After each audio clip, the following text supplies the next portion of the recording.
जय श्री कृष्णा।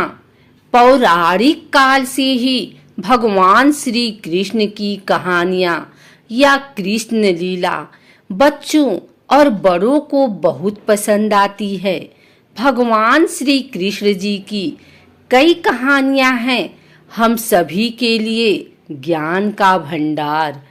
कृष्ण जी की मजेदार कहानियों से बच्चे बहुत खुश होते हैं और सकारात्मक चीजें सीखते हैं। भगवान कृष्ण के जन्म की कथा से लेकर वृंदावन में उनकी शरारतों की कहानियां बहुत ही अद्भुत है। हम भगवान कृष्ण को कई रूप में देखते हैं, जैसे बाल कृष्ण, माखन चोर, राधा कृष्ण और कुरुक्षेत्र में अर्जुन को गीता का सार समझाते हुए। जैसा कि हम सभी जानते हैं, मार्गशीर्ष मास भगवान श्री कृष्ण को समर्पित है और इस मास में भगवान श्री कृष्ण की पूजा कथा एवं यमुना जी में स्नान करने से भगवान श्री कृष्ण प्रसन्न होते हैं एवं मोक्ष की प्राप्ति होती है। एक बार की बात है, एक संत जंगल में कुटिया बनाकर रहते थे और भगवान श्री कृष्ण का भजन करते थे। संत को यकीन था कि एक ना एक दिन मेरे भगवान श्री कृष्ण मुझे साक्षात दर्शन जरूर देंगे। उसी जंगल में एक शिकारी आया।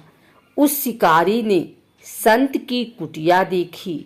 वह कुटिया में गया और उसने संत को प्रणाम किया और पूछा कि आप कौन हैं और आप यहाँ क्या कर रहे हैं। संत ने सोचा, यदि मैं इससे कहूँगा कि भगवान श्री कृष्ण के इंतजार में बैठा हूँ, उनका दर्शन मुझे किसी प्रकार से हो जाए, तो शायद इसको ये बात समझ में नहीं आएगी। संत ने दूसरा उपाय सोचा। संत ने शिकारी से पूछा, भैया पहले आप बताओ कि आप कौन हो और यहाँ किस लिए आए हो। उस किरात ने कहा कि मैं एक शिकारी हूँ और यहाँ शिकार के लिए आया हूँ। संत ने तुरंत उसी की भाषा में कहा, मैं भी एक शिकारी हूँ और अपने शिकार के लिए यहाँ आया हूँ। शिकारी ने पूछा, अच्छा संत जी, आप ये बताइए, आपका शिकार दिखता कैसे है? आपके शिकार का नाम क्या है? हो सकता है कि मैं आपकी मदद कर दूं। संत ने सोचा, इसे कैसे बताऊं? फिर भी संत कहते हैं, मेरे शिकार का नाम है। वो दिखने में बहुत ही सुंदर है, सावरा सलोना है। उसके सिर पर मोर मुकुट है, हाथों में बंसी है। ऐसा कहकर संत जी रोने लगे। किरात बोला, बाबा रोते क्यों हो? मैं आपके शिकार को जब तक ना पकड़ लूं तब तक पानी भी नहीं पीऊंगा और आपके पास नहीं आऊंगा। अब वह शिकारी घने जंगल के अंदर गया और जाल बिछाकर एक पेड़ पर बैठ गया। यहाँ पर इंतजार करने लगा, भूखा प्यासा बैठा हुआ।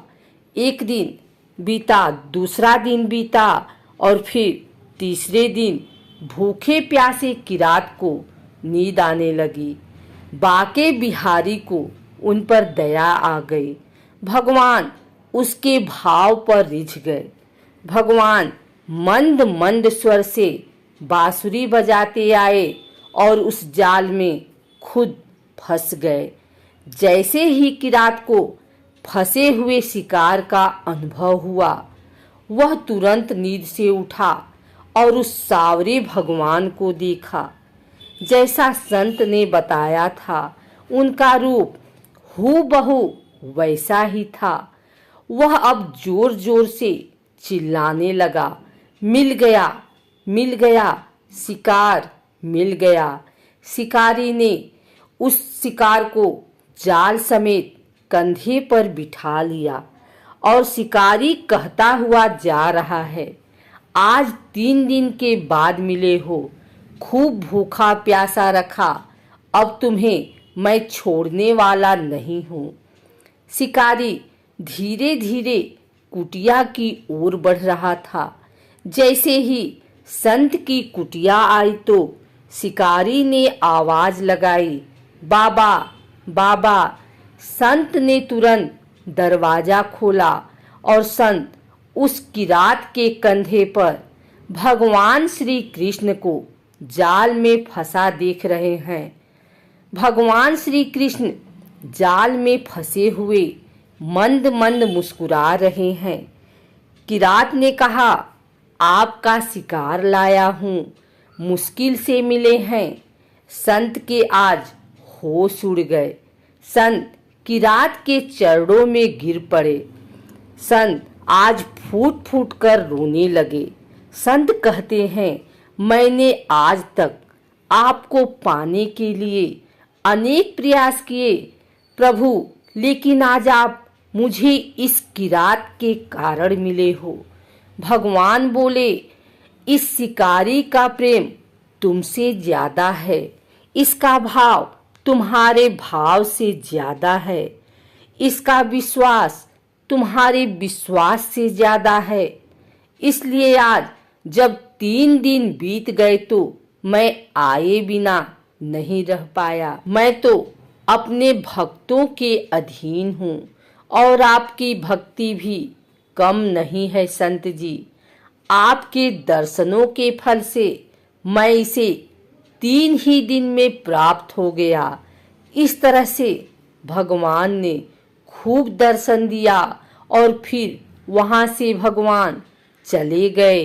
अगर आपको हमारी वीडियो अच्छी लगी हो तो इसे लाइक करें, कमेंट करें, शेयर करें और हमारे चैनल भक्ति गाथा को सब्सक्राइब करके बेल नोटिफिकेशन ऑल पर सेट कर लें ताकि आगे आने वाली वीडियो सबसे पहले आप तक पहुंच सके। धन्यवाद।